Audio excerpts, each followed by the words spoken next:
So tonight, we're here to have a courageous conversation about women in technology, right? Now, I will just start with a small anecdote by saying, I just calculated it. I've been working for 27 years. That's amazing, right? I started in tech in 1992. The very, very first computer I ever laid my hands on was a Silicon Graphics workstation, right? And I was doing a competition for a professor in architecture who was, his name is Nizar Al-Sayad, and he was an ally. He was one of the only architecture professors who would bring women into his competition teams. And that was a really big deal, and it was a big deal for me. It actually set up my entire career. And so now I want to show you this map. So this is where I started here in tech, right around here, right? And I had no idea that for the next 27 years, I would be slowly slipping backwards. And it didn't really occur to me until Roshanank and I were preparing for this event tonight. And this is why we're here. Because you can see this red line, this terrible red line. This is the number of computer science graduates. And you can see that since 1984, they've gone down. And according to the article that I was reading in NPR, one of the reasons why was because of the home computer and the way that the home computer was marketed primarily to men, to boys, and women, girls didn't have access to them. And so when girls would get older and go to college and start in their own computer science courses, they hadn't had 5 years of hacking at home, developing their own comfort and their own relationship, and they were starting already behind. So here we are. We have this structural problem. And this structural problem is in fact, and you can see a couple of slides here, we're all quite familiar with the statistics. This structural problem is bigger than any one company, university, or organization. Even if the biggest tech company we could imagine got to 50-50, we'd still have a problem. Even if 5 of the biggest universities in the country got to 50-50, both with their student bodies and with their faculties, we'd still have a problem. And the problem is endemic not only to computer science graduates, but also to researchers, as well as to people like myself who are designers in tech. So tonight, this is the conversation that we're going to have, and I'm really thrilled to be able to have so many remarkable women taking the stage tonight.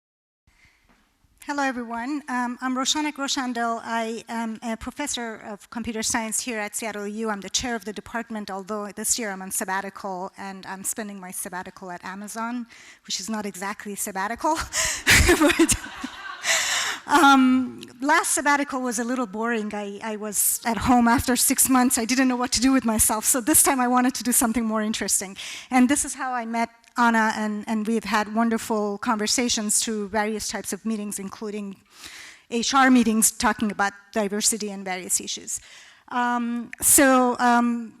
I'm excited to be here, and I just, before introducing the next person, the next guest that we have here, I wanted to frame the event in 2 ways.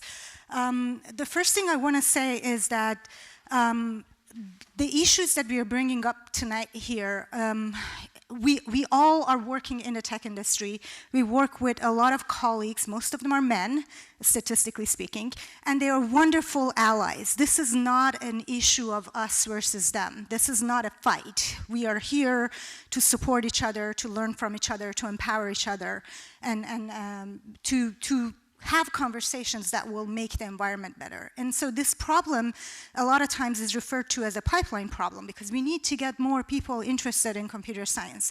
But the problem is more complex than that. It's a pipeline problem, but it's a culture problem. It's a policy problem. It's an organizational problem. So any kind of looking at it, it's a leaky pipeline. Even if we start with 50-50, we are losing a lot of people throughout their career later on. So it's a complex problem, like most of the problems, and it requires a multifaceted perspective and solution. And I'm really excited about our presenters tonight because they are going to bring that perspective. You're all here at Seattle U, and I think that's special too. And I don't know how many people are familiar and they're from outside and have never been to Seattle U, don't know much about Seattle U. But Seattle U is a very special place, and it's a liberal art Jesuit institution with a mission of social justice. And this issue is a social justice issue. So it's very, very appropriate to have this conversation here. And with that kind of introduction, I want to introduce our next speaker here, Nicole Piasecki, who is, so I'll wait for Nicole to get up here. Thank you. So Nicole is the chair of the Board of Trustees here at Seattle U. It's a volunteer board, and we really, really appreciate. She's been very busy recently, and she might tell you why. Nicole retired a couple of years ago from Boeing after 25 years. She has an engineering degree, a mechanical engineering degree from Yale and an MBA from University of Washington. And I have to read this because I could not memorize this. But she retired from Boeing. She was there as an engineer initially, but she retired after 25 years after several top executive roles, including vice president and general manager of propulsion system, president of Boeing Systems Japan, senior vice president of marketing and business strategy, and VP of sales. And when she was an engineer, she was on the 777 program. And she is involved with numerous boards and organizations, keeping very much busy, and we are very excited to have you here to welcome our guests. Thank you, Rashnak. And I would like to also extend a welcome to all of you this evening, is just finding the graduate students out of STEM that are female. And at Boeing, another challenge is convincing them to come into aerospace, which is not a familiar field. Not a lot of people necessarily grow up in aerospace. So it's, whereas Anna talks about the computer at home, I grew up with a father who was an inventor of the helicopter. So I spent my weekends literally on the runway in Philadelphia. So Jet A fuel was what I breathed and what I know and I love. So I consider myself advantaged in that way. But at Boeing, you know, we don't have access to all those women. And then once they come, it was a real struggle to get women to stay and believe in their careers when they look up and they don't see a lot of people that look like themselves. And these were some of the challenges in a predominantly male culture. Now we have changed, we are changing, we are getting better. I'm not there anymore, but I'm still a coach on the sidelines. And I'm very happy to say that just about a month ago, Boeing announced that their top engineering leader in the Boeing Commercial Airplane Group is a female. So this is fantastic news, and it's the direction we all need to be going. I have two quotes that I'd like to just share that in conversations like this, I find they're both very different from each other, but from two phenomenal women. And then I'll leave this stage in my welcome comments with a challenge, which is part of the format for this evening's speakers. I'd like to quote first Madeleine Albright, our past Secretary of State. And one of my favorite quotes from her is, "There's a special place in hell for women who don't help other women." And then that wonderful poet, Maya Angelou, said, quote, "I love to see a young girl go out and grab the world by the lapels. Life's a bitch. You've got to go out and kick ass."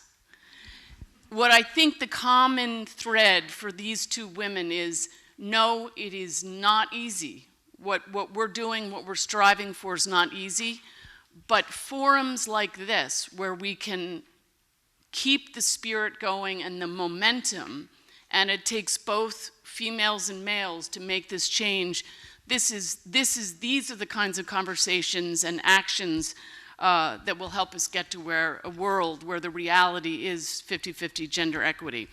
So the challenge, the vision that I have, the reality that I would love to see as I kick off this evening is in our country in 10 to 15 years that we have 50% female CEOs. Does anyone know what the percentage of female CEOs in our country is today in public companies? Just throw out numbers if you... Oh my God, you're really informed. It's so pitiful. It is 4.8% in 2018, which is a horrible number. It's gone down from 6.2% just a couple of years ago. I really want to get that number up, so I ask you, as you hear the speakers this evening, let's think about what is it going to take to get there, because women deserve to be in all tech industries, but they also deserve to be in the C-suite. They also deserve to be in some office, Oval Office back east somewhere. We just have to stick together. We have to continue to think about this, be thoughtful. It's going to take parenting, education, mentoring. It's going to take boards of directors changing. It's going to take us all collectively working on this future. So I'm really looking forward to hearing all of our speakers this evening. And I want to thank you again for being here at Seattle University. You are always welcome into our world. Thank you. I think, and in fact I know, that there are women in this audience who heard Nicole's words about being CEO, and they said to themselves, that's me. And I want to say to you that if that is your voice, we in this audience say, yes, you can, and you should. And there are people like Nicole and others that can help you get there. So I hope you listen to that voice and take it on. So speaking of amazing leaders, we are really honored tonight to have a special video introduction from Congresswoman Susan Delbene, and to set that up and introduce that, it's my honor to introduce to you today Kelly Marquardt, who is the community liaison for the, Congresswoman Susan Delbene, and has been doing extraordinary work connecting Congresswoman Delbene to so many issues and initiatives across our state and our region. Let's give a big warm welcome to Kelly Marquardt. I'm Kelly Marquardt, and I am the Congresswoman's liaison for King and Snohomish counties. I've had the really great honor to work for her in her district office since she was elected, which was back in 2012. She began her congressional career serving on the Agriculture and Judiciary Committees, which were really important for her district, which spans from eastern King County all the way up to the Canadian border. She has a background as a successful technology entrepreneur and business leader, and she's become a leader in Congress on issues ranging from technology to health to agriculture. Currently, the Congresswoman serves on the Ways and Means Committee, which is at the forefront of debate on taxes, healthcare, and retirement security. And she was appointed to the Select Committee on the Modernization of Congress and serves on the Women's High Tech and Internet of Things caucuses. The Congresswoman asked me to convey her regrets that she is unable to attend this evening's event in person. As a woman and a mother, she understands how difficult it can be to juggle a career with responsibilities at home. And she also knows that we have a long way to go to reach gender equity in the workplace. While she was unable to stand alongside all of you tonight, she shares your passion, and she will continue to fight for gender parity for women in technology and across all industries. However, the Congresswoman says it best, and I think you've seen a little preview already, so I'm happy to turn the stage over to her. So if you want to play the video. Thank you. Hi, I'm Congresswoman Susan Delbene. Thank you so much for inviting me to speak at such an important event. I'm sorry I can't be there in person, but I'm delighted to know that all of you are working so hard to advance the cause of women. I also want to give a special shout out to two people today, Kelly Marquardt, who does a fantastic job as a community liaison in my district office, and Katherine Pratt, who served as a legislative fellow in my DC office last year and who continues to impress me every day. I represent Washington's 1st District, which is home to some of the world's leading software and technology companies. Before Congress, I had a long career in the technology sector and worked with many developers and engineers starting in the early days of email. So I know firsthand how important it is for young women to develop the skills they need to have bright futures. I also know what it's like to be a working mom in the tech industry, having raised 2 children while trying to climb the ladder. It's not easy. But I had a strong female role model in my mother who showed me and my sisters we could do anything we wanted. My mom was a pilot, when a few women in a field dominated by men, and it was much harder then. But now I'm a numbers person by nature, so I'm going to share some important statistics with you. When I graduated from college, women received 37% of the computer science degrees. Now it's closer to 20%. And listen to this, in 2020, there will be 1.4 million new computing jobs in America. But unless we step up our game, the US won't have enough computer science graduates to fill these positions. And sadly, women are still significantly underrepresented in STEM jobs, as the percentage of female computer workers has actually dropped since 1990. Even though women make up half of the college-educated workforce, they only account for 29% of the science and engineering sector. So there are a lot of jobs that should be filled by women. We also need to make sure that we're helping women succeed in the workplace long after they get that new job. This means implementing strong paid family leave policies that allow mothers to raise their kids without the fear of losing out on critical financial resources. I know firsthand this won't always be easy. And I can remember the disappointment of not being invited to important meetings where I knew I could make a significant contribution if only given the opportunity. I know what it's like to see your ideas dismissed or not even heard for no other reason than the fact that you're a woman. It can be demoralizing and make you question whether you're smart enough or good enough, but you are. And if you're seeking inspiration, look no further than a young woman named Katherine Bowman. She's the young scientist whose algorithm helped capture the first ever image of a black hole in outer space. And it was inspiring to see her unbridled joy and excitement about making such a groundbreaking discovery. And it gives me hope knowing that there are many more women like her ready to make the next groundbreaking achievement. You can all be part of making that happen. I hope you'll keep working to keep our country innovative and moving forward, and that you leave today inspired with the tools to pursue your passions and make a difference. Your voices, your contribution, and those important conversations you'll have today will help ensure women have a seat at the table. Thank you for all your efforts, and keep up the good work. And now, without further ado, let me introduce Natasha Martin. Natasha is the VP for Diversity and Inclusion at Seattle U, and she is an associate professor of law. She began her career in tech at IBM before going to law school. She is a legal expert in employment discrimination, organizational culture, inclusion of women, people of color, and marginalized workers. She was named to the Lawyers of Color's 50 Under 50 of minority law professors, making an impact on legal education. So I do quite a bit of speaking in my role here at the university, but as Anna mentioned, I am a neophyte to this presentation style. So in advance, I want to apologize for any hiccups on my end, but I also want to ask for your grace and engagement, not only with myself, but with all of the presenters this evening.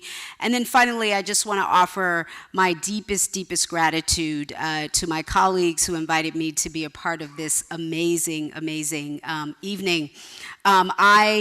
When I looked at the array of women's voices that would be a part of this tonight, I thought, gee whiz, I feel a bit like a fish out of water, but here I am, and I'm excited to be here.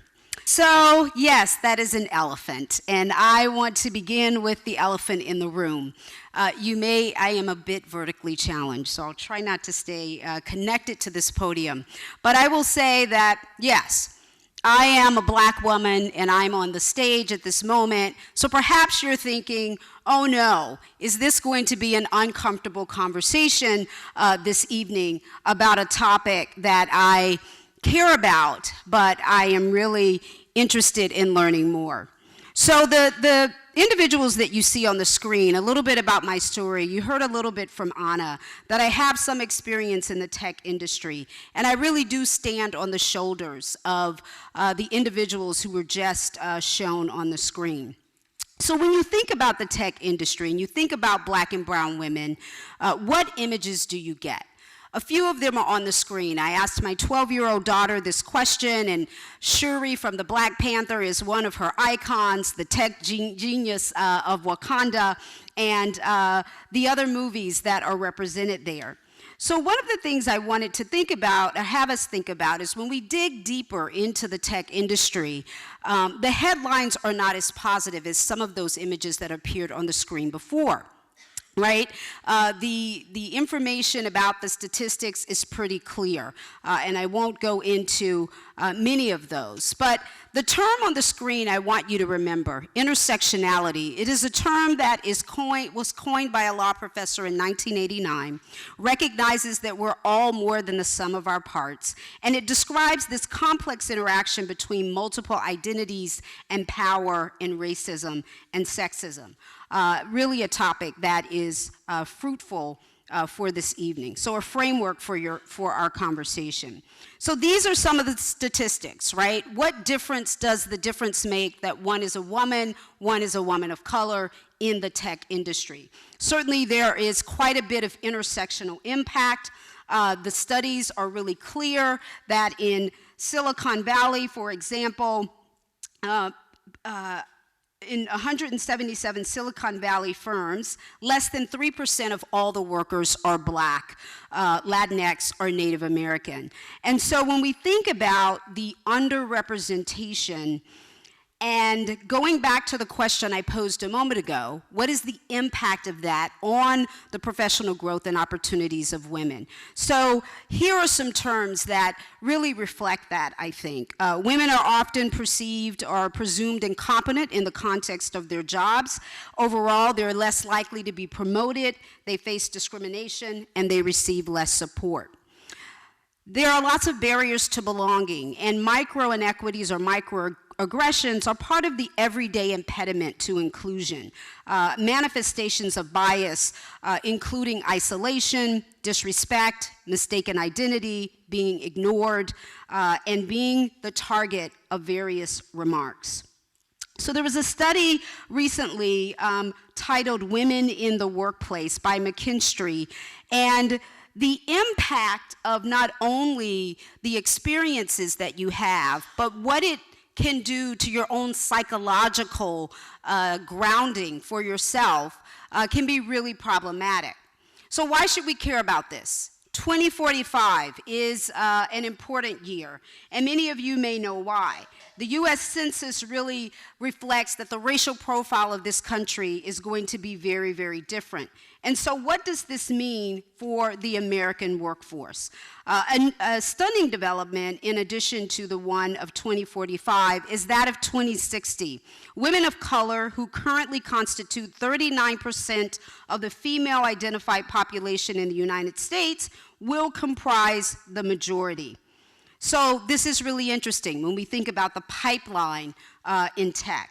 As already has been highlighted, today we were breaking ground on a new Center for Science and Innovation. And if we think about the number of students who are actually receiving degrees in computer science by race and ethnicity, the statistics are dismal. So what do we do about that? How do we solve for these realities? So often we solve for the symptoms, but we don't focus on the systems, okay? And so that is part of what I want to leave with you today. We think about training, we do some diversity initiatives like pipeline programs, or we tell Black and brown women, you need to network more, without creating nets for them that actually work. So one of the big questions is, how do we breathe life into these three terms that oftentimes can be hollow, right? So as gatekeepers of opportunity, we have to ask ourselves, what are the equity extinguishers in the tech industry? So it's not just about bringing people in, but it's about creating the environmental conditions for them to thrive. If you could change one thing about your current workplace, a current survey question asked of Black women in tech, what would it be? And it was hire more Black women, create more safety for them to acknowledge their experiences, and that their colleagues should be involved in the solution. So Nicole Piasecki referenced the mission of our university, and it really is focused on the whole person and creating leaders for a just and humane world. So when we think about that, it's about creating a sense of belonging, right? Everyone wants to be in an environment where they can bring their whole selves to the table, and there's an incredible amount of longing for community in your workplaces, and particularly in industries like tech. So it's about creating the circumstances for everyone to belong. So as we're having this discussion this evening, a lot is made of Me Too, but I want you to remember that it includes us too, women of color who reside at various intersections of identity. And then I want to just leave you with a quote. And this really, in my mind, references that this is a paradigm shift. It's not a program. It's not about, it is a process. It is not about an event. So remember 3 words: context, contact, and courage. We are doing really difficult work, and this is a really important conversation. Thank you. Hi everyone, my name is Sheila O. I'm actually the director of the Computer Science Fundamental Certificate Program here at Seattle University, and I'm a senior instructor in the Computer Science Department. But a lot of you may know me actually as the community leader of the SeattleNEW.org community here, as well as one of the organizers of the Hopper by One Seattle conference. So welcome everyone again. I have the pleasure of introducing Jenn McColly. Jenn McColly is the Vice President of the People Connection Team at SAP Concur, overseeing corporate social responsibility, diversity, inclusion, recognition, internal communications, and employee engagement. Prior to this role, Jenn was the Vice President of Global Human Resources at SAP Concur. Jenn is passionate about empowering people to bring their passions and purpose together through meaningful and interesting work. Jenn, can you please come to the stage? Thank you so much. Hi everyone, I'm Jenn McColly. My team at SAP Concur focuses on helping our employees feel connected to each other, to our leaders, to our culture, to our business, and create a sense of community while focusing on the employee experience, enhancing the employee experience. We do this through diversity and inclusion, corporate social responsibility, internal events, and all in the spirit of connection. So what's wrong with this picture? This scene unfolded at a corporate all hands in July of 2017. What you can't hear in this picture is our president is addressing a question about women in leadership. As this scene is unfolding before my eyes and I realize that our female executives are not on stage, I realize that we have a tremendous opportunity to be much more intentional in ensuring gender representation in corporate events and corporate communications. This is not a challenge that was unique to SAP Concur. This is an opportunity that exists in organizations across the United States. In fact, men outnumber women 2-to-1 as event speakers. So what did we do? We started, our first step was creating checks and balances, looking to see what we could do to ensure how we don't have any more future manels, especially when they're being asked to talk about women in leadership. Checks and balances served as an opportunity for us to drive diverse representation at our events. We also look to build awareness with those who are decision makers and people of influence within the organization, so they understand the importance of diverse representation across gender, race, and other components to contribute to a more inclusive culture. So I want you to take a moment and think about your organizations and your companies, and think about the last 5 or so events that you've attended. What has the gender ratio looked like? Furthermore, of those speakers, was each speaker given equal opportunity to contribute in those conversations?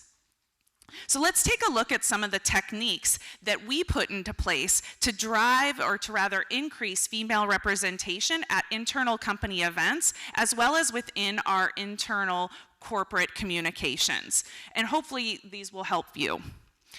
One, not only are we tracking gender representation, we're looking at representation across geography, across function, across race, ethnicity, nationality.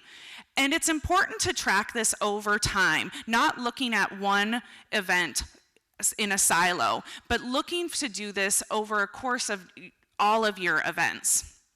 It's important to look for feedback from attendees, making sure that you're getting open, honest feedback, and in doing so, opening and broadening perspective to things that we may not be thinking about.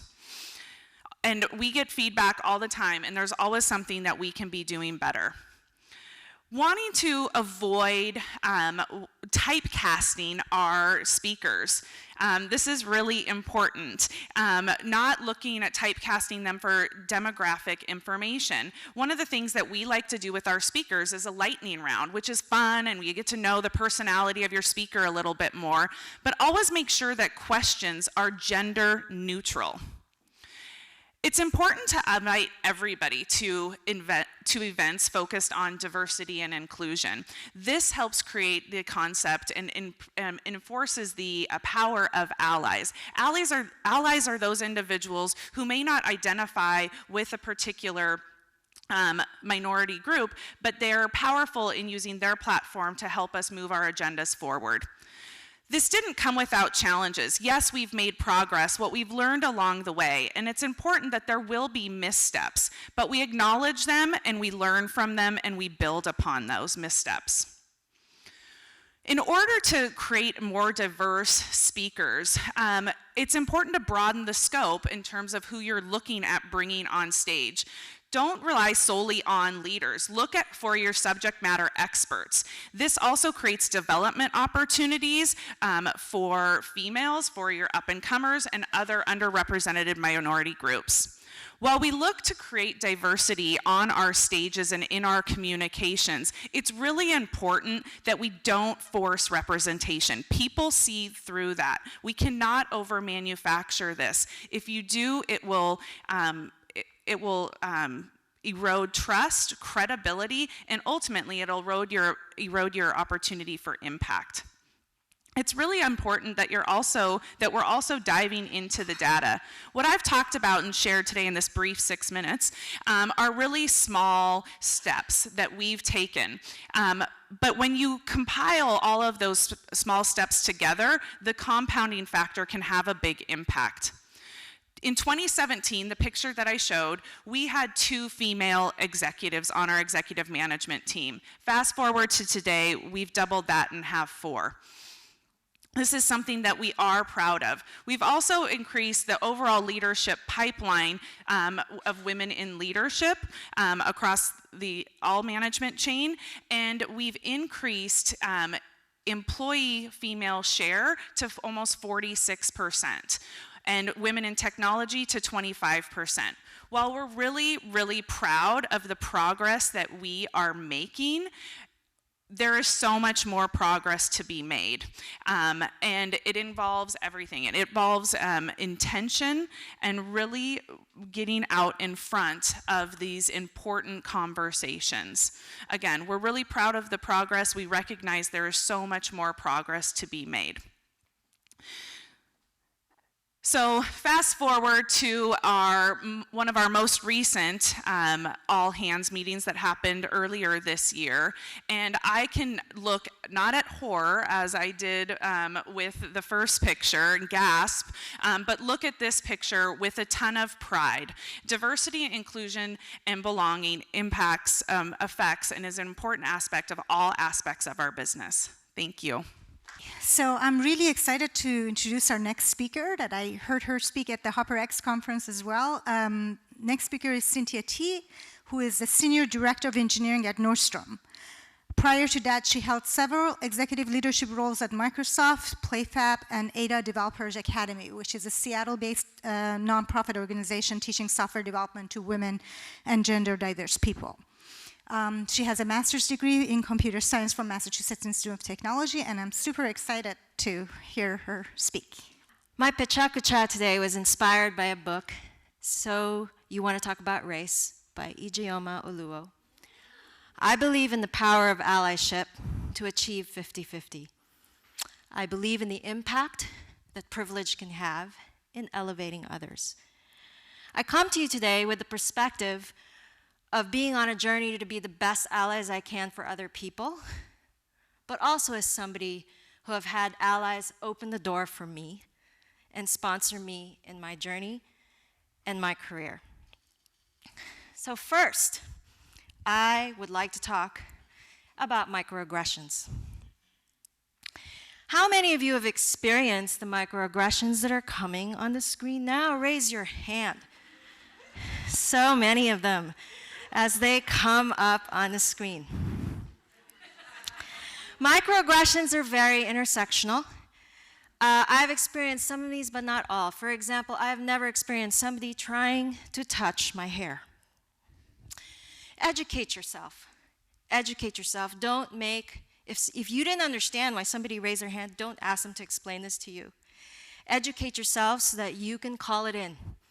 And when you are called in, go ahead and apologize. Never tell somebody who's experienced one of these that they should assume good intent, because that's what we hear all the time, and it doesn't work. It silences us, it invalidates us, and it makes us smaller.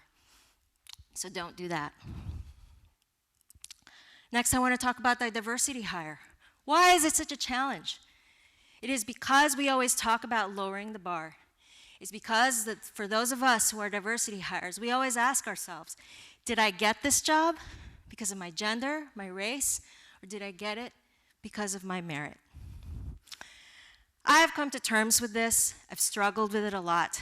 And really, I have concluded that my identities, I can't separate that from the way I do my job. They are me.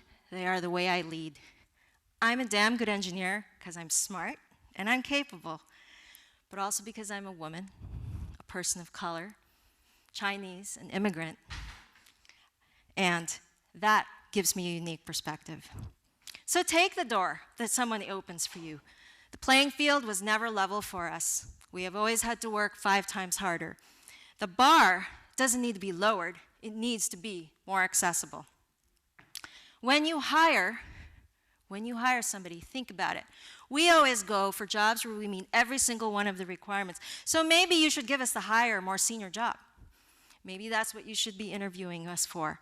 Do your research on the whole individual and make sure that you do your homework on what they can bring to the table. Data. Data is a very important thing. I don't think it's enough that you show data, that you pay me the same as all the other men in your organization. It's not enough. It's also about who gets the next raise, who gets the higher bonus, and the promotional velocity. So I believe a lot in measuring promotional velocity and tracking it. Sponsor. Those of you who are allies, those of you who are in leadership positions, you need to sponsor because mentoring is not enough. I get a lot of unsolicited advice. Be more confident, be more assertive. Stop telling me this. Go find the woman that you sponsor the right job for her. That is, in fact, the most impactful way that you can achieve 50-50, is to sponsor and get more women at the top. Every time a manager asks me for who I recommend for a leadership position, I always give them 5 more resumes of women. And here is also a challenge that sometimes it's us. We get into a tug of war because we are always the only one. Always the only one, and we compete. But we don't have to be the only one. If you are the only one, make it your mission to get another and another and another in there with you, even if they hurt you, because it's not about you, it's about the collective we, and it's about raising each other up. You don't have to be the only one. There are others. I want to talk also about safe space. We experience a lot of bias and injustice, and we need to create safe space for each other to talk about it, to vent, to scream, to yell. I don't want to debate with you, and I don't necessarily want you to find a solution for me, but I do want to talk about my rage. Don't tell me I'm going to get over it, because I never will. It's what powers me. It's what fuels me. It's what helps me get things done. I am never going to stop being mad about these things because that's what makes me want to do something about it every single minute of the day. We extend ourselves is a value that we actually have at Nordstrom. It infuses diversity, inclusion, belonging in our culture and the way we do our jobs. Let me go ahead and read you a couple of the lines that we have here for this particular value. We extend ourselves. Wow, 20 seconds is a long time. We treat each other with respect and kindness. We do small things that make a big difference. We create a welcoming environment, helping people feel connected, valued, and part of one community. This is why I love my job. My job is to elevate others. And those of you in the position of power, that is your job too. Every single minute of the day, every hour of the day. If you are in a position of power, make sure that you understand how you can elevate others in your day-to-day job. To the most privileged of us, I extend you this challenge. This challenge for 50-50. Go ahead and create your own PechaKucha. Go ahead and get on this stage, especially all of you men out there, especially all of you men with positions of power. I want to hear what you are going to do to help us get to 50-50 and make this right. Thank you. I have now the pleasure of introducing our next speaker, who is Kathy Raj Miller. Is that how I say this? Okay, I said it correctly. We actually had the pleasure of having Kathy at the Hopper by One Seattle last year, along with Jenn and quite a few other people that are actually sitting in front of me. I feel like we've all been in either the Hoppers or the Wit Regatta. Melody, shout out to you over there. But Kathy here founded Ignite to help girls everywhere to believe in themselves and encourage each girl to strive to develop her abilities and skills. Kathy understands that STEM careers offer women the opportunity to make their unique contributions to society while working in high-paying roles, gaining confidence, and in turn, each one become a role model for the next generation. Kathy sees her reward each time a girl understands that she is smart and capable and gains conviction to accomplish her special dream. Thank you, and let's welcome Kathy to the stage. Thank you so much. It's wonderful to be here tonight. I'm very excited to talk with all of you about Ignite Worldwide. Ignite stands for Inspiring Girls Now in Technology Evolution. I started Ignite Worldwide in Seattle schools back in 1998 with a grant, federal grant called the Sex Equity Grant. That's what it was called then. And the Sex Equity Grant helped me. I was a middle school counselor and teacher for many years, and I started working in career and technical education. For those of you who don't know what that is, that's a department in K-12 education where computer science classes and engineering classes and all the technical classes sit. So I worked in that department and called women just like you to say, how can we help girls realize what the opportunities are for them? And so I worked in Seattle schools for 18 years while developing the nonprofit. We are now growing very quickly, and what's exciting about this is we work directly with career and technical education teachers. So what we do in Ignite Worldwide is we bring all of you in front of the girls. This is a best practice. We were nominated as the Washington State Best Practice by our Department of Education. We won the National Department of Education Award in 2007. We became a nonprofit in 2007. And why does Ignite work? It works because we're during the school day. We work directly with computer science, engineering, and technical teachers. The CTE teachers own the program. And they make sure that every girl in the school participates. We are in mostly Title I schools. 99% of our schools are Title I, which means at least 40% of the students have free and reduced lunch. Most of the young women we work with are young women of color, because we understand that we really need to reach all the girls. And how can we do that? By all of you volunteering and participating. It's 90-minute commitment, and you can go into a school and tell girls your story of how you got where you are today, how you overcame the obstacles. So not only can you go to the school and be on a panel, which there are hundreds of panels during the school year. We're in 25 districts now in Washington State. I started in Seattle, and teachers all over the state would ask me, Kathy, when are you going to make it available for us? And then the nonprofit grew, and now we're available to all schools. So we're worldwide because I work with the World Affairs Council, and I give the program away to developing countries. We're in many different countries in Africa and across the world. So how does Ignite work? We help you by telling your story to the girls. It's a 90-minute commitment. We bring the girls out to your companies. Those of you who spoke tonight, we visit SAP and Zillow and Microsoft and all the wonderful companies here in the Puget Sound that participate. And all of you, please get involved. And please find out how you can help support, because really what needs to happen now is we need to grow Ignite to be in every school, especially Title I schools, which is our priority. Number one, we need to grow nationally. And so we need your support. You know, this has been a long road for me. I've been doing this 21 years. You can imagine what I've seen and how far we've come. This is the time now when we can really make an impact. So I suggest you get in touch with us and figure out how your company can raise the level of sponsorship and get more involved in participating with us. Because you can see what happens. The girls, first of all, they don't know what these careers are. How will they know unless we tell them? So we're in the schools during the school day. We bring them to your company. We have conferences. We have job shadows. We have all the best practices that career and technical education offer. When Ignite is at a school, we go from under 5% female enrollment in the computer science class and engineering class to 30 to 80%.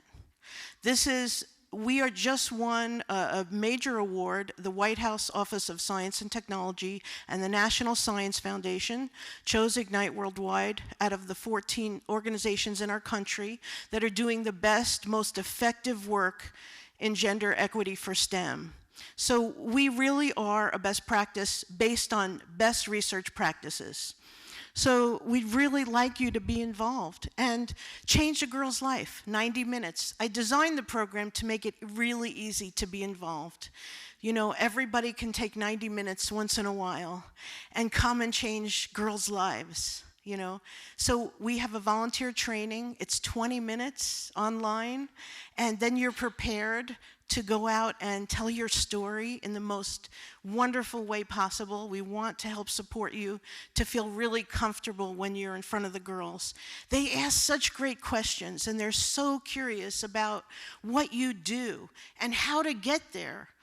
So we really are making a difference in Ignite Worldwide, and we want to grow. And the way we're going to grow is by all of us coming together and you getting involved with us and helping us by getting your company to be more involved in our sponsorships, in our participation, so that all girls have this opportunity. You know, you can see the girls. This is what's happening in Ignite Worldwide every school day.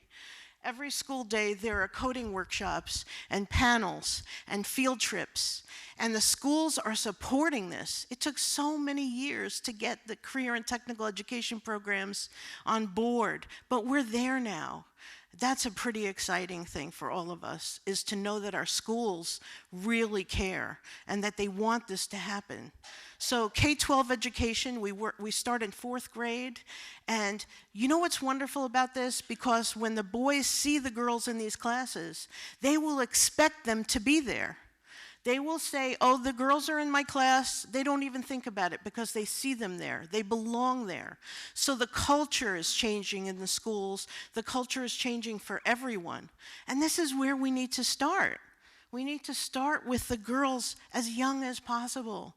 And you can do it. You can be the change. These are all of our events here in the Puget Sound. We're in California now, and we really believe we should be in every school in our country. Because can you imagine if you're a girl and you have this opportunity at your school to participate with your friends, to go during the school day, and once the girls go to an event, they tell all their friends, because it really is something special. Where else are they going to hear your women's stories? Where else are they going to get this kind of level of support to know what you do and how you do it and all the different career opportunities there are today? How will they know unless we tell them? Ignite Worldwide is the answer. It's absolutely the answer. The only thing we need to do now is grow and be in more schools. And the way we're going to do that is through all of us working together. So my challenge to you is to please get in touch with us and get involved in some big way so that we can work together and get these companies to really invest in the girls, because that's how we're going to change things. Thank you. Abigail was born in Alaska and raised it with the traditional native values of giving, love, and respect for all. She is currently the director of Urban Indian Health Institute and the chief research officer at the Seattle Indian Health Board. She works with approximately 100 tribal nations in engagement and participation of community partners, research and evaluation on health, healthcare, education, training, and capacity building for Native people. Let us welcome the amazing Abigail Echohawk. Today we all stand on Indigenous land. We are in the First Peoples, Coast Salish people of this area. And 1,000 years ago, there was gender equity and gender equality in science, technology, knowledge, knowing, and ways of being. And it was 1,000 years ago that my people created things like incredible cedar hats. But unfortunately, 1,000 years fast forward, that same equality does not exist, that same equity does not exist. Because the number 3 leading cause of death for my people, for American Indian, Alaska Native women, is murder. This is the reality that our matriarchs are being taken from us by violence every single day. Voices that should be raising and should be guiding those next generations in song and love, compassion and knowledge, and passing those traditions of indigenous science full of cultural rigor that scientific rigor could never even touch. But yet, this violence not only continues, it's growing. But the question has always been, what actually is this rate of violence? When we look here locally in this area, we don't know what's happening to our community. Do you know in the late 1800s, there was a law that was passed that outlawed Native people even stepping foot in the city of Seattle? How does that impact us today? Native women nationwide are 2 times more likely to be raped or sexually violated in their lifetime. That's with the most available data.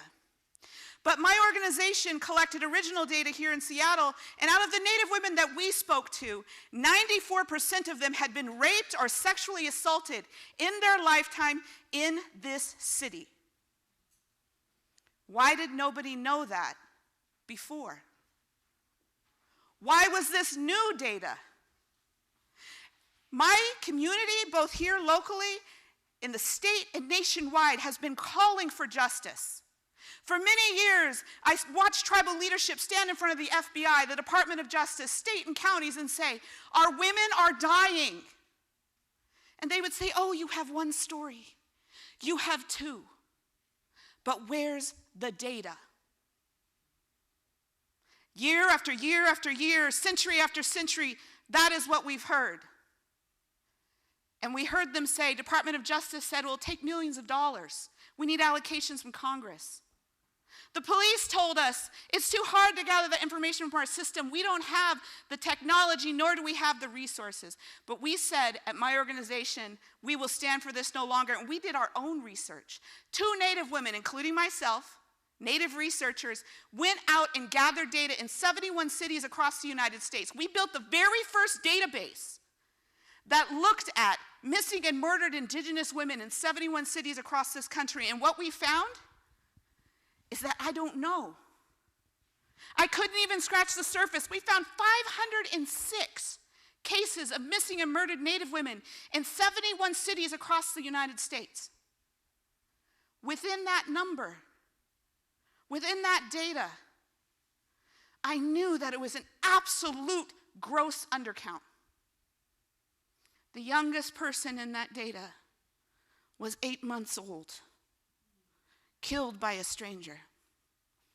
The oldest person in that data was in her 80s. And what we did find is that the majority of the perpetrators in the cases we could find were white men. When we looked at the cases that had been prosecuted and those that were actually solved and justice was seen in this Western justice system, that there really wasn't. One or two here or there. And in fact, when we did this data, my intention was to establish a baseline, create a database, gather this information, but what we found is that we know nothing. We could barely scratch the surface. What we found is police departments who wouldn't give us information. What we found were data systems that wouldn't withdraw what we needed. What we found was incredible institutional and structural racism that doesn't want the violence to be known. Why do we know nothing?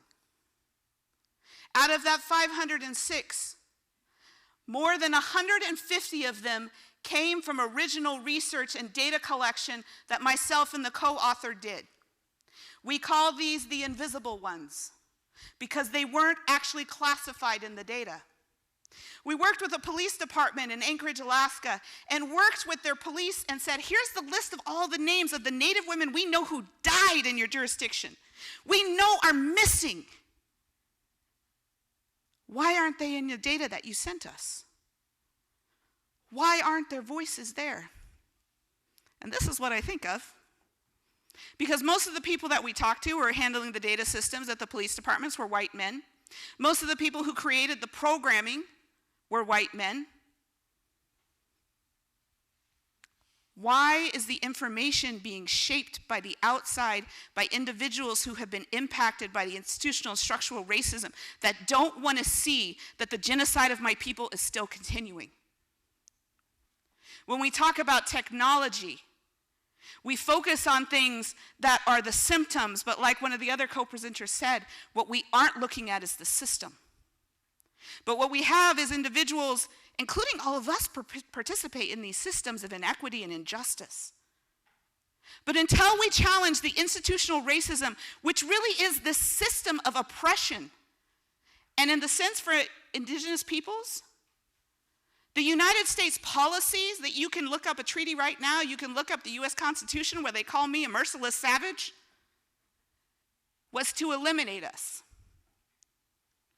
Right now, data and our invisibility in data is the ongoing genocide against my people. And until this is recognized, it won't end. Some of the things that we heard from different systems, I was looking in New Mexico and Santa Fe and in Albuquerque, they weren't capturing the race and ethnicity of American Indians, Alaska Natives, nor of Hispanic and Latino women, but yet they are their largest minority populations. Other ones told us, well, our data systems aren't built to pick out race and ethnicity. I don't know, we got some coders in here. It ain't that hard to do. So why is that choice being made? We are not just talking about equality or equity. Unless it's about justice, these things will continue to go on. We found incredible amounts of racial misclassification as a result of these systems, and in fact, in some places, they would default women who had gone missing or had been murdered, and they actually told us this. I can't believe they wrote it down and sent it to me in an email, that they would default women to white if their race and ethnicity was not captured.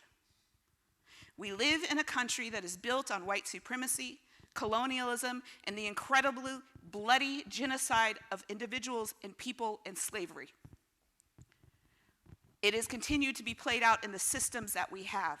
It's not the incorrect coding. It is the purposeful exclusion of and the creation and continuing creation of whiteness in America.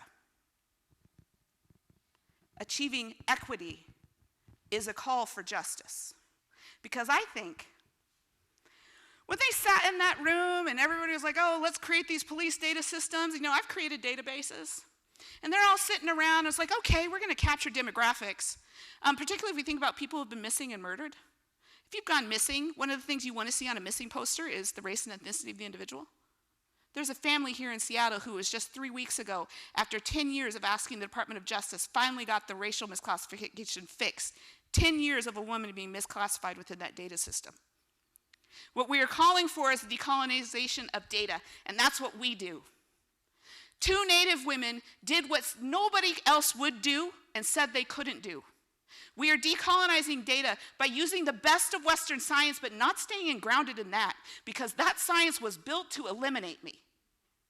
Instead, we are grounded in the strengths and the traditions of my family and of my community and of my tribes and of these indigenous, rich, beautiful people who have always been scientists. My challenge to you is to look at where and how do you play out in this system. Where is this beautiful little Native girl as she sits in her mother's lap, as she pulls her beautiful hair? As we think about those matriarchs who should be with her, who are gone missing and murdered because we haven't managed to create a system that captures and works for its prevention and intervention, those voices that should have sung her to sleep, who have taught her her culture, who could have connected to her to that land. This is about justice. Our elders, our community, our women, our non-binary folks, our LGBTQ community, we deserve better. And until we start at a systems approach and recognize, and I want you all to go back and think, there is a genocide going on against American Indians and Alaska Native people, and it's being done through the data. When we are statistically insignificant, this beautiful face, according to the US government, doesn't exist. Because when they eliminate us, they don't have the responsibilities for the land that they took from us. Where and how do we achieve justice? How do we challenge a system that was built on the oppression of others? It takes individual action. How big is your brave? Are you going to challenge the systems that don't want to see this beauty continue? The resiliency of my people have always been action. We don't stand, we don't sit. We jump, we fight, and I am the tangible manifestation of my ancestors' resiliency, because if this genocide had worked, I would not be here today with you. We come in joy, we come in laughter, and we take those pieces that have been torn apart, and we stitch them back together in bold, beautiful colors and intricate patterns of code, of wire, of electricity, of strength, and knowledge that we were the first scientists, and what you all have was building off of my continuing ancestral consciousness. That is the future that we are building, and that is my challenge to you. We have to break down the system. We can't let a genocide continue. We stand in full strength of our culture, our regalia, our way of being. And for me, I know when I step out on this land as a visitor, as a Pawnee person, I'm welcomed onto it by not only by my tribes, but the land who knows my name, who has dedicated itself to my continuing resiliency. So together we stand, together we challenge, because if it isn't together, injustice will continue. Wow. That was amazing. And for all of us designing software systems, these are questions that we should be asking. That you know, when you design and build systems, what are the questions? What are the right questions to ask? So this is important. So, I'm excited to introduce our next speaker. Listen to this title, Vice President of Community and Culture at Zillow Group. Isn't that amazing to actually have a position, have a company, have an individual who is serving in that role, and their job is to do this? So our next speaker is Rebecca Bastian. She's the Vice President of Community and Culture at Zillow Group, leading efforts around equity and belonging, social impact products, and culture engagement. She joined Zillow in 2005 as one of the first employees after 12 years of leading product development at Microsoft in a range of areas. She's been recognized by the Puget Sound Business Journal for 40 women under 40 in the real estate industry. She has earned a Master's of Mechanical Engineering degree from UC Berkeley. She is also a mother of 2 boys, a writer, and an aerial acrobat. Please welcome Rebecca Bastian. All right, you're all about to witness my first attempt at poetry. When we say we want gender equity, we mean we want the same opportunities to grow and thrive, work hard and succeed as men have. After all, we're 50-50. But within that 50% womanhood, there are many variations that get misunderstood. We all have identities on top of our gender, and some of those get supported better. Race, religion, and nationality, age, ability, and sexuality. There is no one-size-fits-all strategy to empowering women equitably. Let's talk about norms. They're used to define the traits and qualities that fit in line with what we expect to see and hear. The narrower they are, the more women disappear.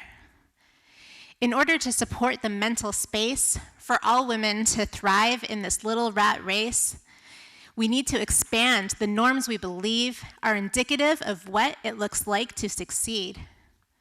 Language, mannerisms, accents, style. Let's not make some women go the extra mile to conform to standards that are arbitrary and don't reflect the skills that are necessary. Even things as simple as where we pee can be less inclusive when they're binary. Gender has many more variations. Restrooms can be safe or intimidating. Feeling forced into boxes can hurt. And also, not all women wear skirts.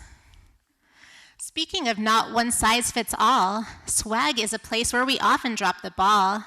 First of all, unisex means men's, and within women's styles, there are at least 10 fits and sizes that can embody the many shapes of women's bodies. It's easy to do, and so we should order shirt sizes that make us feel good. Another good intention gone wrong is when we talk about benefits for moms, as though they are there for all women, and as though they are not also there for men. Breast milk shipping and pumping stations are only for a subset of the women population. These benefits are crucial. There's still a mom penalty, and we need to support moms with vast amenities. But we need to remember not all women are mothers, and when we conflate the two, some can feel othered. We also need cultures that support all women, regardless of whether or not they have children. And also remember, not all mothers deliver, or nurse, or bleed, or are primary caregivers. When we talk about support for moms, let's go beyond the clinical so that we don't make some mothers feel nearly invisible. Employee resource groups, or ERGs, are a great way to support underrepresented employees. One popular incarnation of this employee perk is the formation of a women's network. This is a great way to create community and advocate for practices that push for equity. But we also must remember that not everybody considers their gender their most pressing identity. In need of support and a centered space, many find that in their sexuality or race, or ability, or age, or veteran status, or multiple different identities, and that is why we need to focus on intersectionality to collaborate between networks and serve all identities. Another place gender equity comes into play is our necessary focus on equal pay. We acknowledge when all women make the same staples as men did last year. It's usually in April. But this is a miss. It's not indicative of dollars that take longer to attain for women of color. Black women don't catch up until later in the summer, and Latina women take all the way to November. Equal pay is crucial to workplace equity, so let's make sure we're looking at it granularly. Historically, white women are the first to see progress. We can't relax until no women see any less. How we communicate needs to be as nuanced as the many ways that women are seen as too hard or too soft. Not all women respond to words and images in the same way and with the same references. Much of the marketing around women's goods has a very narrow definition of womanhood. We don't all love pink, don't all want to be skinny, don't all drink sparkling peach appletinis. We don't all wear heels, we don't all like cooking, we don't all want husbands or children or bling. And we don't have the same interpretation of language, like full court press or competitive advantage. Don't throw the baby out with the bathwater might not make sense to a different culture. The way we communicate opportunities needs to account for different personalities. Some women are ready to raise their hand for the next big thing they want to do, and some women won't, but doesn't mean they're not qualified. They might be scared to ask, but we need to put that aside and create career paths that don't require the loudest and proudest women to aspire. A seat at the table is not enough to create equity if women don't feel comfortable and safe to share their ideas in the way that works for them. That's why 75% of airtime in meetings goes to men. And what about introverts and remote employees, ESL speakers and those that speak softly? Without a chance to contribute equally, it's hard to attain true gender equity. The many variables that women need to succeed are far more than 20 slides can capture at fast speed. Scheduling, temperature, accessibility, breaking down biases, and providing flexibility. We need to remember women's many identities and then create systems that work towards equity. This is more than a list or some boxes to check. We have multi-dimensional matrices to inspect, to break down the 50% into stories and understand women in all of their glory. But the hard work is worth it, without a doubt. We have too much untapped talent just waiting to come out. We're all here tonight because we give a shit about gender equity, and this is it. Thank you so much, Rebecca. We were actually talking earlier today about this almost seeing people that do art and music and other things like that with technology. It's really nice to see this creative outlet that you just showed and demonstrated today. So I'm really excited to actually now introduce our next speaker. Anyone hear of the Hour of Code before? Anyone participate in the Hour of Code before? Okay, hopefully you have, Alice. So our next speaker is Alice Steinglass. I have actually had the pleasure of working with her through Level Up, which is actually a support network for mid to senior women in technology. For anyone that's interested, please join us. Alice is the president of Code.org that offers introductory computer science classes for students from kindergarten through high school. Code.org is a global movement reaching tens of millions of students in over 180 countries. Alice is dedicated to increasing diversity in CS, and with a 45% female and 47% African American or Hispanic base, Code.org has already enrolled millions of girls in our computer science classes. Prior to Code.org, Alice led various teams at Microsoft in a variety of roles with HoloLens, Xbox 360, and Windows. That was awesome. I'm not going to rhyme for you guys tonight. Sorry. I'm also only going to talk about one little piece of the problem, which is the K-12 computer science pathway. So she said to start with a stat. I never remember numbers anyway, so I'm just going to start with a statement, which is most K-12 schools don't teach computer science. This doesn't just mean that most students don't take it. Most students can't take it. And this particularly affects women and underrepresented minorities. I could give you a bunch of reasons why, or you could just remember your first computer science class in college with like an overwhelming number of men in the room and you feel behind, do you belong? And if on top of that, you don't have any background in this, you don't know the word debug, you don't know the word algorithm, it can really put up this wall that stops the students from going further. And this matters for a lot of reasons, one of which is there's a ton of opportunity. And you guys have already heard the stats about why there aren't very many women taking this opportunity. Just in Washington, we have over 15,000 open computing jobs right now, and only 2,600 students took the AP exam last year. And again, this disproportionately affects the groups we're talking about tonight. Less than a third of those students were female, and there were only 43 black students in the entire state of Washington who took the AP exam last year. That's shocking. We're just missing a huge, huge, huge group of students. Our vision at code.org is that every student in every school should have the opportunity to take a high-quality computer science class. And we're focused on helping schools do that. So the first question is, how do we even get them interested? And as she said, one of the things we've done there is the Hour of Code. We've also done a bunch of other things like videos and other places. My goal is to make students feel like, hey, this isn't just something cool. I can do this. I can try it. I'm successful. I built something. I want to take more classes. And we found that there's been, from us, from other people, from the work that Kathy was talking about, a huge growth in the interest in computer science. Over the last 10 years, we're now at a point where most parents want their kids to take it. We're at a point where computer science is cool, which I'll take as like a personal statement about myself and our coolness here. Also, kids love it. In a national survey, they ranked it behind art and performing arts, so we're not as exciting as dance, but kids want to take it.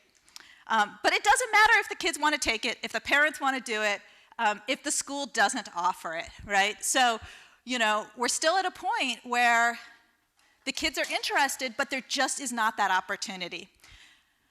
So how do we solve that?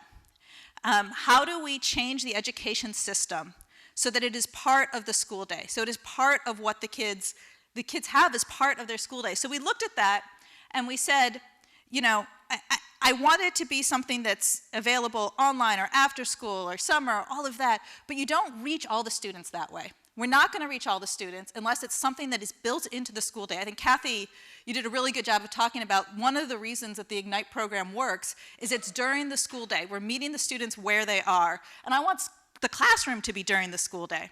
So we do 3 things to work on that at code.org. The first is curriculum and workshops that are designed to help the teachers in our school teach computer science, knowing that they didn't learn it when they went to school. Right? We have to jumpstart something that didn't exist. So how do I help them and give them the support they need to teach it? The second piece is a platform to make it possible to teach that. So, you know, everything from easy block-based programming for little kids up through JavaScript for AP computer science for high school students, making it easy to get started, making it easy to teach computer science. And the third thing, and want to mention this because you guys are all voters, we're all here, advocacy is critically important.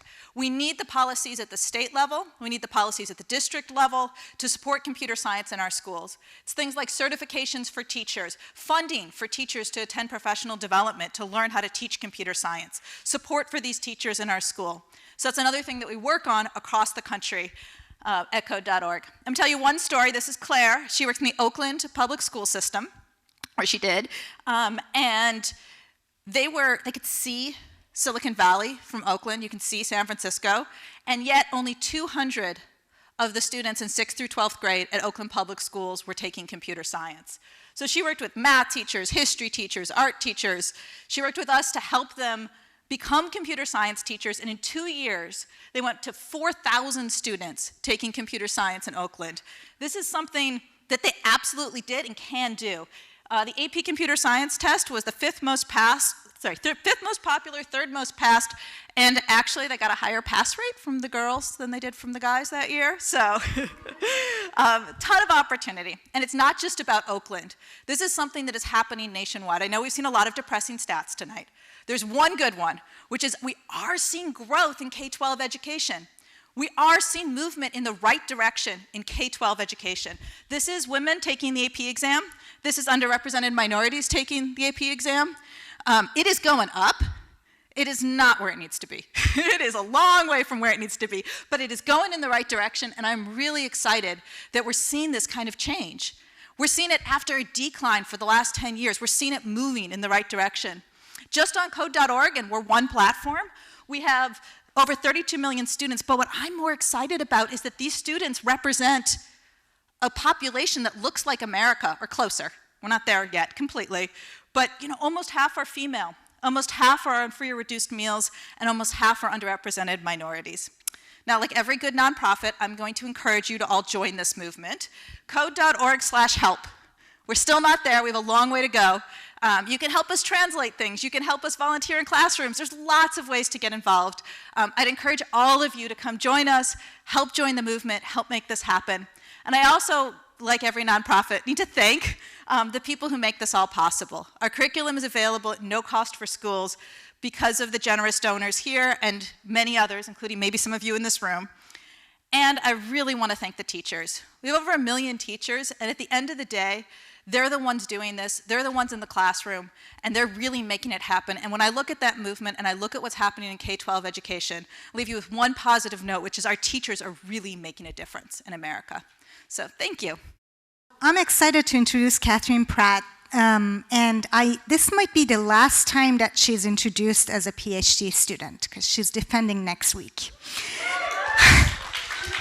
So Katherine Pratt received her Bachelor of Science degree in Aerospace Engineering from Massachusetts Institute of Technology in 2008, where she was a recipient of numerous awards. She is a few days away, like I said, from completing her PhD in Electrical and Computer Engineering at the University of Washington, where she focuses on privacy, ethics, and policy of neural data. Over the past few years, she has served 4 years in the United States Air Force, working primarily as an operational flight test engineer on the F-35 fighters.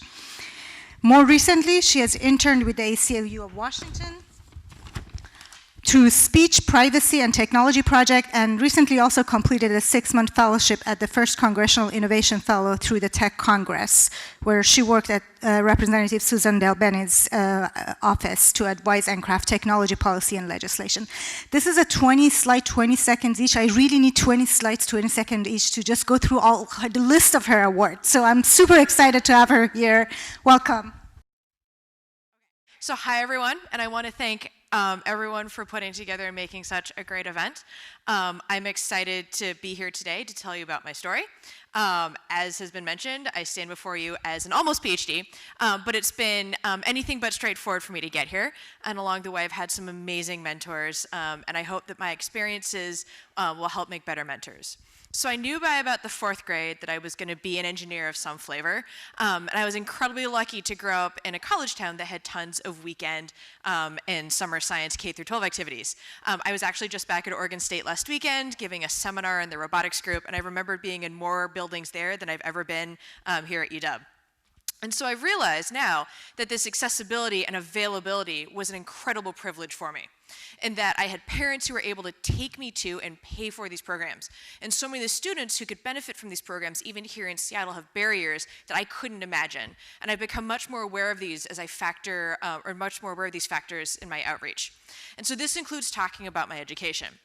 The brass rat that I wear, I'm insanely proud to wear, is an indicator that I attended a 4-year college. And I once talked to some students in South Seattle, and they couldn't have cared less that I went to MIT, because I was linking my success with first attending a prestigious 4-year university, which immediately made it out of reach for them. And so now it's important for me to talk about the ways in the journey and not sort of that end goal. This includes describing how difficult it was for me to actually get here, because let's be honest, getting into studying and working in STEM is really hard. I don't need to tell you the statistics because we've seen them, but what I can tell you is what has helped me through each of my stages so far. So you could say that I had 3 families in undergrad. The first was my academic one, yay, unified. I was lucky to have some incredible friends that made the time slightly less miserable. And what was really cool is that we had different thought processes so we could teach each other. There's only so many ways that you can read a textbook, but our diversity of thought helped us survive and thrive. My second family was the Women's Independent Living Group. If you ever want to talk about support and camaraderie, I knew that every night at home there would be dinner with up to 40 of my housemates, and we could solve any of the problems in the world together. We were all very serious and majors, but you couldn't have found that kind of advice and support anywhere else because we were all suffering through it together. or sitting in my car with a bunch of plywood. Finally comes my ROTC family. Much of my military experience could be an entirely different talk, but since I was an engineer in the Air Force, I do have stories that relate to our current topic of gender equality. I was the only female engineer for many months when I reported to my unit, and the few other women who were in maintenance or in administrative roles. I was really excited when my new boss showed up. She was a woman with a test pilot school pedigree and a PhD, and she played a really mean bass guitar. But having someone who had gone before me and had achieved amazing things and could relate to my lived experience as a woman in STEM is a blessing that I really still can't describe, and I hope one day to be half as good a mentor as her. And one of the things that she really pushed on all of us lieutenants is education, which is partly why I decided to pursue a PhD. Now, actually getting in is an entirely different story. I only applied to UW, but the GRE and application fees were still a significant chunk of my salary when I was working as a lab coordinator. If I could ask one thing, for the love of God, please get rid of your GRE requirements for graduate school. Once I became a graduate student, I knew that I needed to be out in the community as a role model. I want to be able to equip young women with the tools for success. And this is why I teach a workshop on imposter syndrome through the Museum of Flight. It breaks my heart that these high school girls are already imposters, but I now know that they know about it and they're better equipped to handle it than I was. I'm also really proud to be a mentor for Amelia's Aero Club and the Michael P. Anderson Memorial Aerospace Program through the Museum of Flight. These events and participation are entirely free, and you can attend as many or a few events as you want. And I want to tell you about 2 recent experiences that demonstrate why these kids need to see themselves in the jobs that we're sort of putting them and telling them to do. So one time, a young woman asked me if she should be a ballerina or a scientist, because she legitimately thought that she had to choose one over the other. And not only was I able to tell her that she could be both, I told her about my friend Lindsay Kishline, who actually is a scientist and a ballerina. I really don't have time right now to rant about gender and beauty stereotypes, but I'm really glad this girl felt safe enough to ask me that question. And then earlier this month, we went to Alaska Aviation Day, which is where students visit all of Alaska Airlines facilities. We took 90 middle school students, and our first stop was the simulators, where every single pilot running the simulators was a white male. But we have 2 mentors who are amazing, Captains Kim and Captains Ron, and there were 2 other African-American pilots, male and female, who were doing the pilot briefing. And I thanked all of them individually afterwards and mentioned that it was really exciting for the students to be able to see role models, people who looked like them. And this is something that I think about a lot when I volunteer. If I'm not going to be up there, who are the students going to see? Are they going to see someone who looks like them and who can inspire them? Now, this is just part of my story, and I hope that it's useful for you. And if you're a college student or soon-to-be college student in the room, I encourage you to find a community that inspires and supports you. Sorority, living group, professional organization. Find a home where you can be safe and vulnerable, but where you also know that you will be nurtured. For those of us in industry, start with the messaging that you're sending. What are the terms that you're using in the job advertisements? Do you really need a 4-year technical degree to do that job? I've come across some really unnecessary gatekeeping in the tech industry, and I just want to say you never know what talent you're missing out on if you only look at the same handful of elite colleges. If you have mandatory daily leadership meetings in the morning or stand up at the end of the day, you're telling that single parent or primary caregiver in the office they're never going to get promoted because they would then have to choose between work and their children. To quote Jennifer Kim, who you should totally follow on Twitter, how do I build a better environment for not only women, but people from all marginalized fields? And then finally, for those of us in academia, how are you making your conferences accessible? Do you have a code of conduct? How many of your speakers are women or women of color? I don't happen to have kids right now, but I've seen how hard it is to have a kid and try to go to a conference. Do you have lactation rooms? Do you have childcare? Yay, Nita Borgens too. So with that, I want to thank everyone for inviting me to share some of my stories with you today. I know many people don't want to follow the same path that I have, but I hope that there are lessons that you can learn from some of the things that I have. And I hope that these experiences are able to make positive changes here in Seattle. So enjoy the rest of the talks. Thanks. It is my great pleasure to introduce our next speaker, Dioselin Gonzalez, who is the engineering director for MSR Avatar Services at Microsoft. She holds a master's degree from Purdue University, where she was involved in collaborative VR research for cave-like systems. Before her position at Microsoft, she worked as a lecturer at Singapore's Nanyang Polytechnic, specializing in future immersive technologies, as a research scientist at the University of Louisiana, working on large-scale VR framework for the U.S. Army Research Laboratory, as well as working in the animated film industry at Pixar and DreamWorks Animation, so all around kind of a badass. Dio, you have a great resume, but we have some concerns about your job history. You know, you have stayed at some positions for a short term, like a year or less, but we want people who are loyal, who are willing to stay through good and bad in this company. That's what a job recruiter told me at the end of 2018. I was interviewing for a VP of engineering position at a startup. And it's true. I've never been in a job for more than 5 years. So I got curious to see whether that experience, my experience, is actually common. And guess what? Technology has a female talent retention issue. Doesn't surprise you, right? It turns out that women are exiting at higher rates, and companies are becoming revolving doors for women and other minorities. So that's what I want to talk to you about today. Nobody wants to quit the job that is too wonderful of an environment and where growth opportunities are immense, right? No. And so, oh, I lost my train of thought. Yes, and so there's actually in 2008, a research study said that the female talent pipeline is deep and rich. 75% of us love our job, and yet 56% of women are quitting the industry at the mid-level point in their career. That's twice the rate of men, actually. But why? There's actually a study from 2017, and they found that most people in technology quit because of unfair treatment. Most of them, they're twice as likely. They explored unfair treatment and behaviors in 4 categories: unfair people management, stereotyping, sexual harassment, and bullying. What they found is, although every employee quit their job and reported that because of unfair treatment, the truth is that people from minorities experience very different experiences. The workplace unfairness treatment is by race, gender, and sexual orientation are quite different. Natasha, you told us, where's Natasha? Yes, you told us that, and reminded us, over 30% of underrepresented women of color report being passed over for promotion. Let me tell you another personal story. Years ago, I joined a brand new team in a company. I was hired as the first woman of color in the team. There was already there a woman at a principal level. They gave me the job title of software developer. I later found that was a junior position. Months later, they hired 3 other engineers, male, white. The 3 of them, each one had half of the experience I had, half of the accomplishments, but they were hired as senior engineers.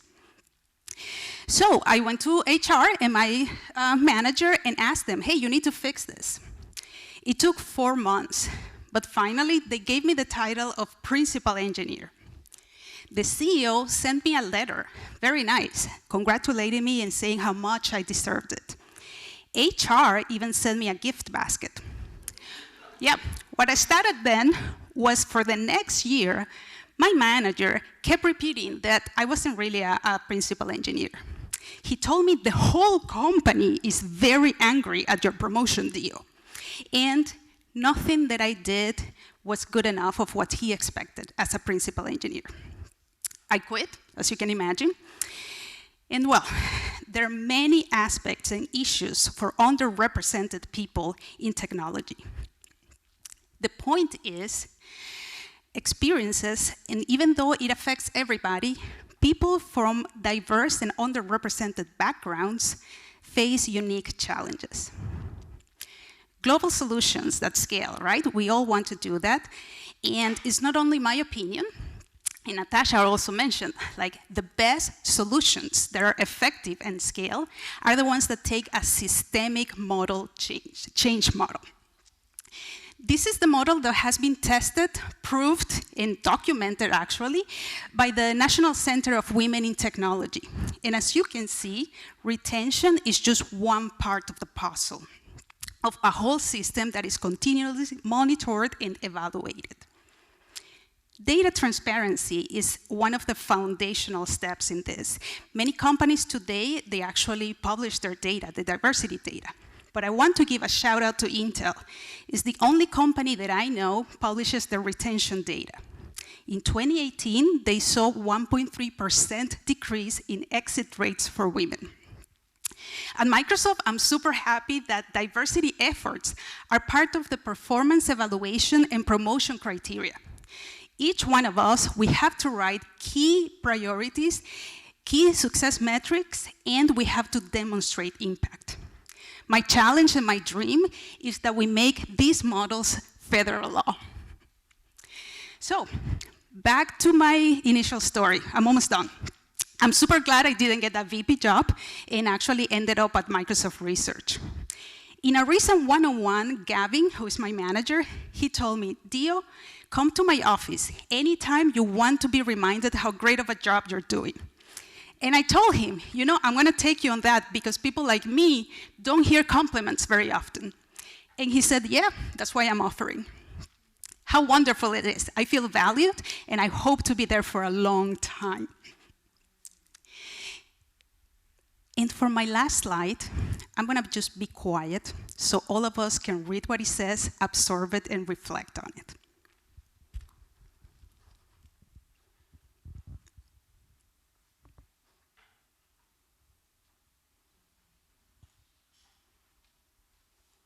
Thank you. I will say that, Dio, thank you so much. You know, your talk makes me feel less lonely, and it does, and I wonder if that's happening for all of you in the audience as well. I think often being the only woman in the room also means that you're the only woman experiencing these things, and there might not be anybody in the bathroom to have a nice, good chat with about it or to compare notes, right? And you think, well, maybe it's you, right? And that can be very wearing and very hard. So I really appreciated your talk. Thank you. And I'm glad you're in a really good place. MSR has some amazing people, that's for sure. Our next speaker is the very incredible Nicole Buchanan. She has been a leader in the tech industry for the past 23 years, connecting, coaching, and creating opportunities to grow inclusive, diverse teams at Fortune 500 companies, including Microsoft, AT&T, Motorola, and Ericsson. She has also served as the executive director at Ada's Developers Academy. She is passionate about increasing diversity in the industry with an emphasis on women and marginalized communities. She is also a lifelong advocate within organizations, creating paths forward for companies to provide inclusive environments. Her ultimate goal is to establish equity for those who face barriers and roadblocks. Nicole is well known both locally and nationally as an advocate for women in tech. She lives on the East Side with her husband and 4 boys, 12 and 7-year-old triplets. Oh my gosh, she's a hero. Okay, so I'm gonna start. All women are not equal, and I think in tech, they think we are, or maybe they think we're not and don't know what to do with that, and that might be the problem. So in my 20s and 30s, I grew my career in tech, and I was oblivious to the fact that most of the time I was the only female in the room, on the floor, in the building, as I got to the director level and so on. And then you had the bold fact that I was black. And, oh, by the way, I also have a cultural difference. I'm a Caribbean island girl. So the way I say things, sometimes it affects folks differently, lands differently. But I just got used to it, and it didn't occur to me that sometimes there was something wrong with this picture. So I felt isolated, but who could I speak to? I built a layer of armor, continued to work hard, get mad, but I stayed. I was always amazed by the ease with which male colleagues were able to relate to other women. It was night and day, literally. So I would have instances like the you started it email, where I had a white woman on my team who was awesome in every way except her work product. Boss knew, I called her on it. She sent me an email that was amazingly inappropriate and copied the boss. his response was, Nicole, you started it. But they had stuff in common. And she would go snowmobiling in Chelan. I didn't know where Chelan was. So I just got mad and stayed. Interesting stats. According to the EEOC, in our industry, oh wow, it's going really fast. Everybody else went slower. Hey, okay, I'll jump forward. So frequency of unfairness in our tech industry by subgroups. So women of color, it's interesting that what happens here, 41% of women of color, oh, okay. Wow, this is really going fast. All right, so let's move. So what's really happening here is that there's, really what's happening is we have a leak in the pipeline. It's not a pipeline problem. Women are leaving our industry because they're being treated unfairly, and it's happening to underrepresented groups in our industry. So what do? What we need to do is talk about what Jesse Jackson talked about in 2016. We have greatest planning companies in the world. They plan global markets, they plan technologies, but they haven't planned inclusion. So from 2016 to 2019, they did do some planning, but the results are still a bit dismal. Gender equity to me is a thought-provoking direction.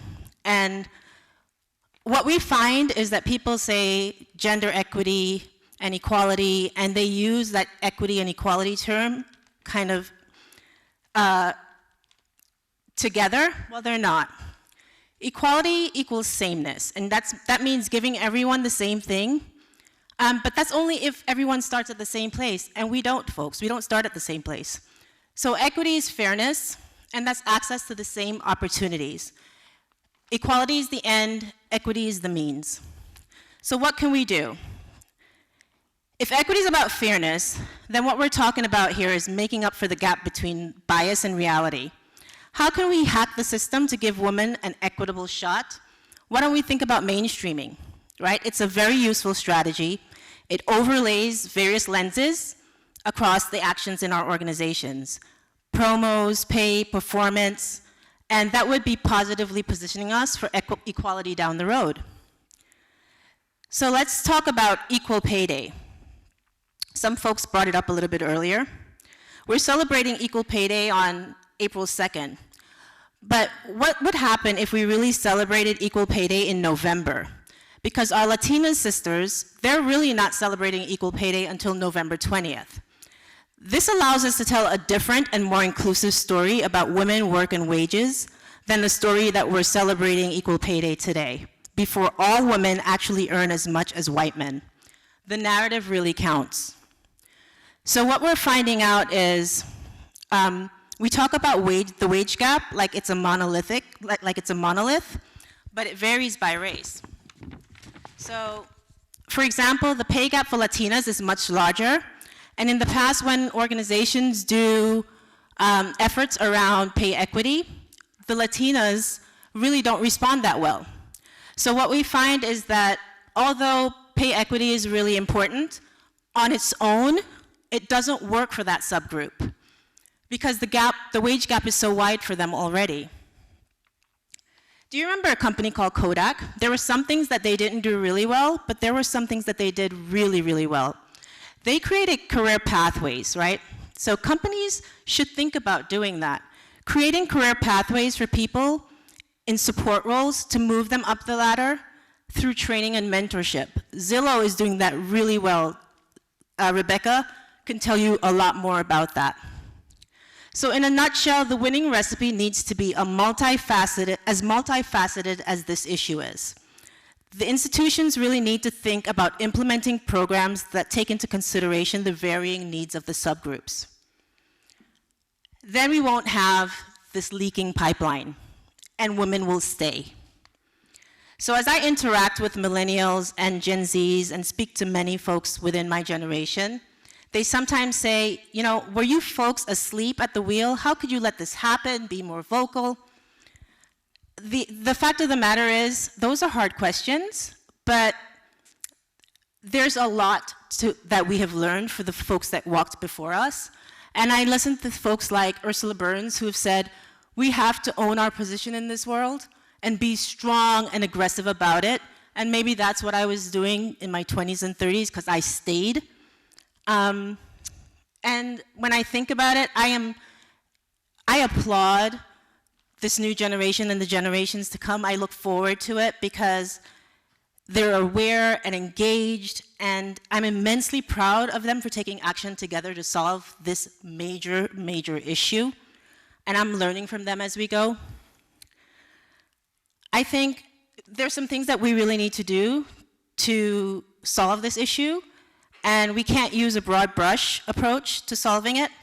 So as subgroups, I think organizations really need to think about solving the equity issue for women in the workplace, because as subgroups, we have different needs. There are very different biases, and sometimes you just have to think about the fact that you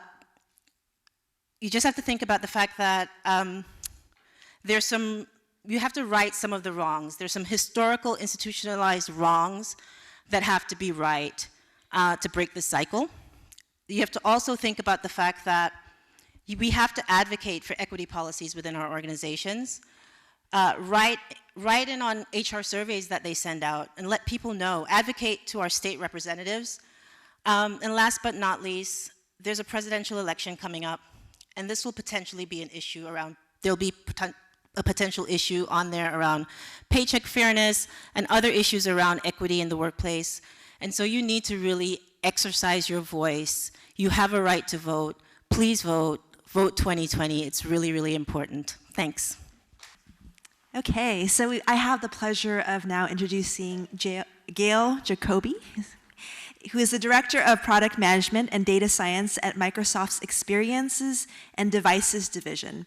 Gail has worked in a variety of roles, including VP of Product and UX Design at GoDaddy, and at Microsoft before that, including a variety of product leadership roles with Skype, Outlook, and SharePoint. She also co-founded the Women of Office Employee Resource Group, and Gail has degrees in anthropology and an MA in teaching, and taught public school for several years, and then moved into tech with a mission to help people around the world by harnessing the power of the internet to connect people and knowledge. Please help me welcome Gail. All right, well, bringing out the rear here, thank you so much to Seattle U for hosting us tonight, and to the event organizers for bringing this group of people together. I am so inspired. I wanted to start by sharing a story. I grew up in Memphis, Tennessee, and I grew up at the time not too long after Martin Luther King was assassinated in Memphis, where he had come to support the sanitation workers who were striking for pay equity and better working conditions. And as a Jewish kid growing up in this environment that was steeped in racism and sexism and homophobia and anti-Semitism, I couldn't help but wonder why. Why was it that behaviors that seemed so abhorrent to me seemed perfectly normal to other people in my community? And so when I was in high school and I discovered anthropology, I felt like I had found the magic decoder ring, because anthropology is the study of culture. And culture is the norms, rituals, and behaviors that a group of people share. And by understanding culture, we can change culture. And I think that's very applicable to the topic we're discussing tonight. Let's start by looking at cultural norms. The norms of our culture are set by our leaders. They tell us what our values are, what's right, what's wrong, and what we should care about. And the fact is that in America today, our cultural norms at the executive level are doing absolutely nothing to help advance gender equity or inclusion. But the good news is our institutions and the organizations where we spend our time also have their own cultures and their own cultural norms. And this is where we can make real change. One such example is GoDaddy, where I worked for the last 3.5 years. In 2011, GoDaddy was the poster child of a sexist workforce known for its offensive Super Bowl ads, and no one who cared about gender equity was going to be running to work at GoDaddy. Fast forward 5 years later to 2016, and GoDaddy was recognized as one of the best places for women in tech and was held up as an example of change. So what happened? How did that happen in just 5 years? Well, it started when Blake Irving came to GoDaddy as CEO. And when Blake arrived in 2013, the first thing that he did was he said he was going to change the culture. And he declared GoDaddy's commitment to equity and inclusion. And by setting that norm and stopping those sexist ads, he set the stage for so much change that could then happen inside the company. And so I want to encourage you to take this idea of norms back to your institutions and see what your leaders are doing there to set those norms. The rituals are the second layer of culture, and rituals are the things that we repeat over and over that guide how we make decisions and how we process information in our organizations. One incredibly powerful ritual, of course, is hiring. And our hiring rituals, as many rituals, can be riffed with unconscious bias. Like when a hiring manager uses language in a job description that, without their being aware of it, excludes women, and that when women read that job description, they think, well, gosh, I'm not a rock star, I'm not a ninja, so I guess I don't belong here. We can change our rituals and we can make them more inclusive by applying well-known practices to block bias, but we have to pay attention and we have to see where we need to make changes. Once we do that, we then have to measure, and other folks have talked about measurement tonight. A startling fact is that of the Fortune 500 companies, at least in 2017, only 3.2% of them are publicly reporting their gender and diversity data by job category and level. And without tracking and holding ourselves accountable, we're not going to make change. The third and final part of culture that I wanted to touch on tonight is our behaviors. How do people treat each other? What does it feel like when people are at work every day in the lunchroom or around the meeting room? And how do you know? I recently came back to Microsoft to work, and my first week in, I went into the women's bathroom and I found this, Post-it notes all over the mirror with messages of encouragement and support. And I thought, wow, this is a place where there is a culture and a community of sisterhood. Is that happening at your company? It just takes a pen and some paper. I also found that there was a Microsoft Allies book club that had been formed, and it had immediately filled to capacity. And this is incredibly part of our cultural behavior to think about, because when we invite men into the conversation, then we can all join forces and drive the change that needs to happen. And research shows that if it's just the women doing this work, only about 30% of companies see any kind of progress.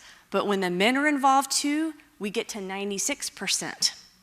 And the good news is, of course, that this progress, this work around equity, isn't just for women, it's for all of us. It's for the dads out there. It's for the introverts. And so I wanted to leave you with some questions that you can take back to check in on your culture at your own organizations. First of all, looking at your norms. Has your organization's top leadership demonstrated a serious commitment to inclusion? And is that message clear and consistent both inside and outside? Second of all, how are you doing with your rituals? Have you implemented processes to block bias from hiring and from promotion? And are you holding yourself accountable? Are you measuring and sharing that progress? And then finally, take a look at the behaviors. What does it feel like to be a woman in your organization? What does it feel like to be a woman who's not white or not straight? And is everyone engaged in driving inclusion? Because when the men and women can join forces, we really can make enormous change happen. And I wanted to leave you with a quote from one of my favorite cultural anthropologists who points out, every time we liberate a woman, we liberate a man as well. Thank you.